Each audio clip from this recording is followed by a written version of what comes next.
ನಮಸ್ಕಾರ ಸ್ನೇಹಿತರೆ, ಶ್ರೀ ಕೃಷ್ಣ ಸಂದೇಶ ನಮ್ರೀಲ್ಸ್ ಯೂಟ್ಯೂಬ್ ಚಾನೆಲ್ಗೆ ನಿಮಗೆಲ್ಲರಿಗೂ ಸ್ವಾಗತ. ನಾವು ಯಾರನ್ನು ಕ್ಷಣ ಕ್ಷಣಕ್ಕೂ ನೆನಪು ಮಾಡಿಕೊಳ್ಳುತ್ತೇವೋ ಅವರು ನಮ್ಮನ್ನು ಒಂದು ಕ್ಷಣ ಕೂಡ ನೆನಪು ಮಾಡಿಕೊಳ್ಳೋದಿಲ್ಲ ಅನ್ನುವುದು ಅಷ್ಟೇ ಸತ್ಯ. ಬಣ್ಣ ಬಣ್ಣದ ಮಾತುಗಳ ಮುಂದೆ ನಮ್ಮ ಒಳ್ಳೆತನ ಸೋತು ಹೋಗುತ್ತದೆ. ನಮ್ಮನ್ನು ದೂರ ಮಾಡುವ ಮುನ್ನ ನಾವೇ ದೂರವಾಗುವುದು ಒಳಿತಲ್ಲವೇ? ಜೀವನದಲ್ಲಿ ಯಾರನ್ನಾದರೂ ಕ್ಷಮಿಸಿ, ಆದರೆ ನಿಮ್ಮದೇ ಸಹಾಯ ತೆಗೆದುಕೊಂಡು ನಿಮಗೇ ಮೋಸ ಮಾಡಿದವರನ್ನು ಯಾವತ್ತೂ ಕ್ಷಮಿಸುವುದಕ್ಕೆ ಹೋಗಬೇಡಿ. ತಪ್ಪಿಗೆ ಒಂದು ವೇಳೆ ಕ್ಷಮೆ ಇರಬಹುದು, ಆದರೆ ಮೋಸಕ್ಕೆ ಕ್ಷಮೆ ನೀಡಲಾಗದು. ಕೆಲವು ಸಂಬಂಧಗಳೇ ಹಾಗೆ, ಹೆಸರಿಸಲಾಗದಷ್ಟು ಎತ್ತರ. ಇನ್ನೂ ಕೆಲವು ಸಂಬಂಧಗಳು ಬರೀ ಹೆಸರಿಗಷ್ಟೇ ಹತ್ತಿರ. ಸಕ್ಕರೆಯ ಸಿಹಿ, ಬೆಲ್ಲದ ಸಿಹಿ, ಹಣ್ಣಿನಲ್ಲಿರುವ ಸಿಹಿ ಎಲ್ಲವೂ ಬೇರೆ ಬೇರೆ, ಆದರೂ ಅವೆಲ್ಲವೂ ಸಿಹಿಯೇ. ಹಾಗೆಯೇ ಮನುಷ್ಯರು ಬೇರೆ ಬೇರೆ ಇದ್ದರೂ ಎಲ್ಲರಲ್ಲೂ ಸಿಹಿಯಾದ ಗುಣಗಳೂ ಇರುತ್ತದೆ. ಯಾವ ವಿಷಯದಲ್ಲೂ ಯಾರ ವಿಷಯದಲ್ಲೂ ಅತಿಯಾದ ನಂಬಿಕೆ ಬೇಡ, ಅದು ಒಳ್ಳೆಯದೂ ಅಲ್ಲ. ಏಕೆಂದರೆ ಯಾವಾಗ ಯಾರು ಹೇಗೆ ಬದಲಾಗುತ್ತಾರೋ ಹೇಳಲು ಅಸಾಧ್ಯ. ಸಿಗದೇ ಇರುವ ಖುಷಿಗೆ ಆಸೆ ಪಡುವುದು ಮೂರ್ಖತನ. ಸಿಗುವ ಖುಷಿಯಲ್ಲೇ ಕನಸನ್ನು ಕಟ್ಟಿ ಬದುಕುವುದೇ ಜೀವನ.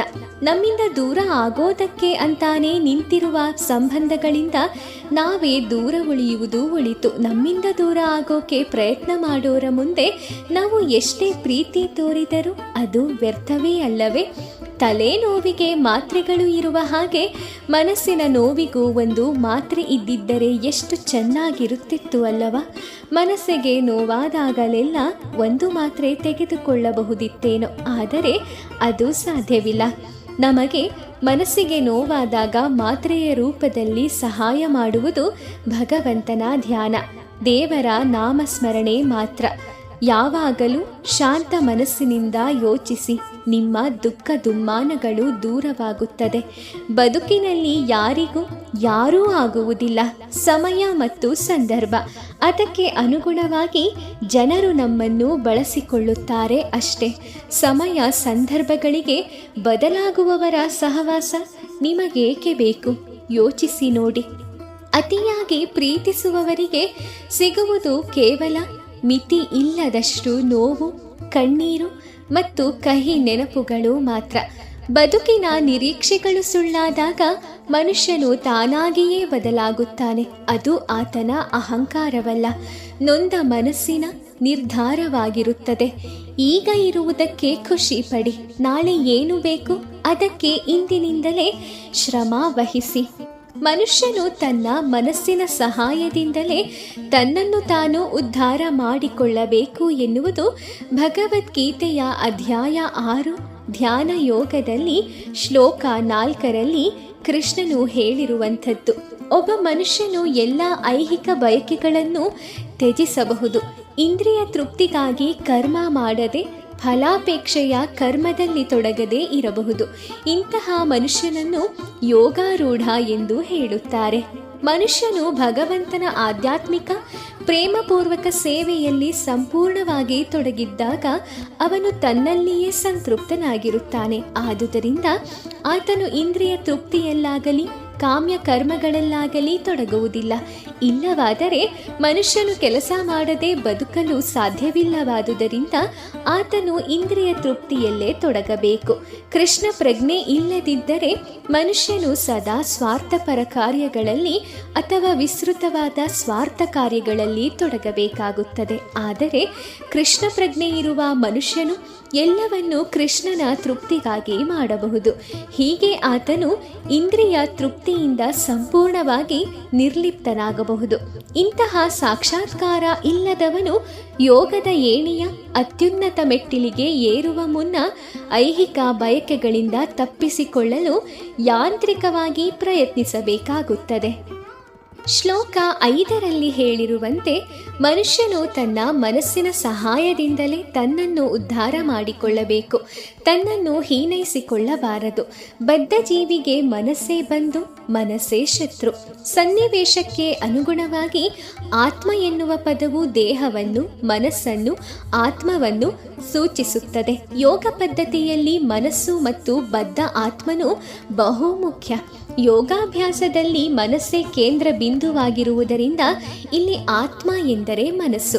ಯೋಗ ಪದ್ಧತಿಯ ಗುರಿ ಮನಸ್ಸನ್ನು ಹತೋಟಿಯಲ್ಲಿಟ್ಟುಕೊಂಡು ಅದನ್ನು ಇಂದ್ರಿಯ ವಸ್ತುಗಳ ಮೋಹದಿಂದ ವಿಮುಖಗೊಳಿಸುವುದು. ಬದ್ಧ ಆತ್ಮವನ್ನು ಅಜ್ಞಾನದ ಕೆಸರಿನಿಂದ ಬಿಡುಗಡೆ ಮಾಡಲು ಸಾಧ್ಯವಾಗುವಂತೆ ಮನಸ್ಸಿಗೆ ಶಿಕ್ಷಣವನ್ನು ನೀಡಬೇಕು ಎಂದು ಇಲ್ಲಿ ಕೃಷ್ಣ ಒತ್ತಿ ಹೇಳಿದ್ದಾನೆ. ಐಹಿಕ ಅಸ್ತಿತ್ವದಲ್ಲಿ ಮನುಷ್ಯನು ಮನಸ್ಸಿನ ಮತ್ತು ಇಂದ್ರಿಯಗಳ ಪ್ರಭಾವಕ್ಕೆ ಒಳಗಾಗುತ್ತಾನೆ. ವಾಸ್ತವವಾಗಿ ಅಹಂಕಾರವು ಐಹಿಕ ಪ್ರಕೃತಿಯ ಮೇಲೆ ಯಜಮಾನಿಕೆಯನ್ನು ನಡೆಸಲು ಬಯಸುತ್ತದೆ. ಮನಸ್ಸು ಅಹಂಕಾರದೊಡನೆ ಸಿಕ್ಕಿಕೊಂಡಿರುತ್ತದೆ. ಇದರಿಂದಲೇ ಪರಿಶುದ್ಧ ಆತ್ಮನು ಈ ಐಹಿಕ ಜಗತ್ತಿನಲ್ಲಿ ಸಿಕ್ಕಿಬಿದ್ದಿರುತ್ತಾನೆ. ಆದುದರಿಂದ ಐಹಿಕ ತಳುಕಿಗೆ ಮೋಹಗೊಳ್ಳದಂತೆ ಮನಸ್ಸಿಗೆ ಶಿಕ್ಷಣವನ್ನು ನೀಡಬೇಕು. ಹೀಗೆ ಬದ್ಧ ಆತ್ಮವನ್ನು ಉದ್ಧಾರ ಮಾಡಬಹುದು.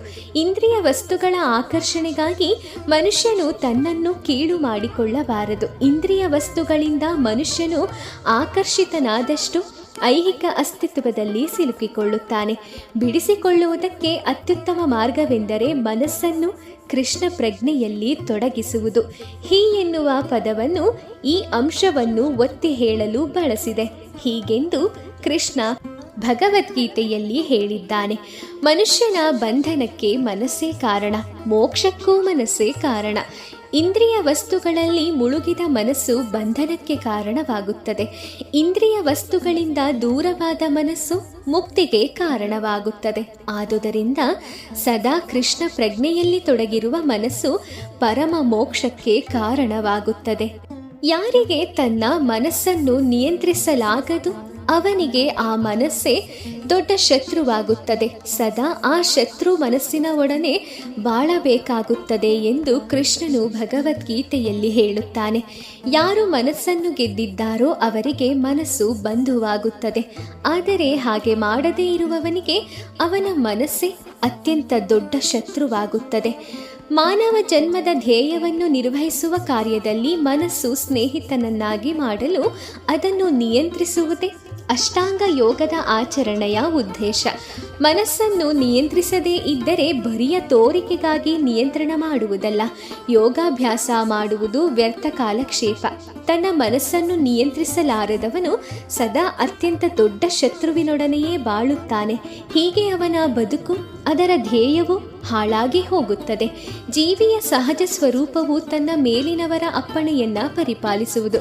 ಎಷ್ಟು ಕಾಲ ಮನಸ್ಸು ಇನ್ನೂ ಗೆಲ್ಲಲಾಗದ ಶತ್ರುವಾಗಿ ಉಳಿದಿರುವುದೋ ಅಷ್ಟೂ ಕಾಲ ಮನುಷ್ಯನು ಕಾಮ, ಕ್ರೋಧ, ಲೋಭ, ಮೋಹ ಮೊದಲಾದವುಗಳ ಪ್ರೇರಣೆಯಂತೆ ನಡೆದುಕೊಳ್ಳಬೇಕಾಗುತ್ತದೆ. ಆದರೆ ಮನಸ್ಸನ್ನು ಗೆದ್ದಾಗ ಎಲ್ಲರ ಹೃದಯಗಳಲ್ಲಿ ಪರಮಾತ್ಮನಾಗಿ ನೆಲೆಸಿರುವ ದೇವೋತ್ತಮ ಪರಮಪುರುಷನ ಮನಸ್ಸಿನ ಆಜ್ಞೆಯಂತೆ ನಡೆಯಲು ಮನುಷ್ಯನು ತಾನಾಗಿಯೇ ಒಪ್ಪಿಕೊಳ್ಳುತ್ತಾನೆ. ನಿಜವಾದ ಯೋಗಾಭ್ಯಾಸಕ್ಕೆ ಹೃದಯದೊಳಗಿರುವ ಪರಮಾತ್ಮನನ್ನು ಕಂಡು ಅವನ ಅನುಜ್ಞೆಯಂತೆ ನಡೆದುಕೊಳ್ಳುವುದು ಅಗತ್ಯ. ಕೃಷ್ಣ ಪ್ರಜ್ಞೆಯನ್ನು ನೇರವಾಗಿ ಸ್ವೀಕರಿಸಿದರೆ ಭಗವಂತನ ಪ್ರೇರಣೆಗೆ ಸಂಪೂರ್ಣ ಶರಣಾಗತಿಯು ತನ್ನಂತಾನೆಯೇ ಬರುತ್ತದೆ. ಮನಸ್ಸನ್ನು ಗೆದ್ದವನು ಆಗಲೇ ಪರಮಾತ್ಮನನ್ನು ಮುಟ್ಟಿದಂತೆಯೇ ಅರ್ಥ. ಏಕೆಂದರೆ ಅವನು ಶಾಂತಿಯನ್ನು ಸಾಧಿಸಿರುತ್ತಾನೆ.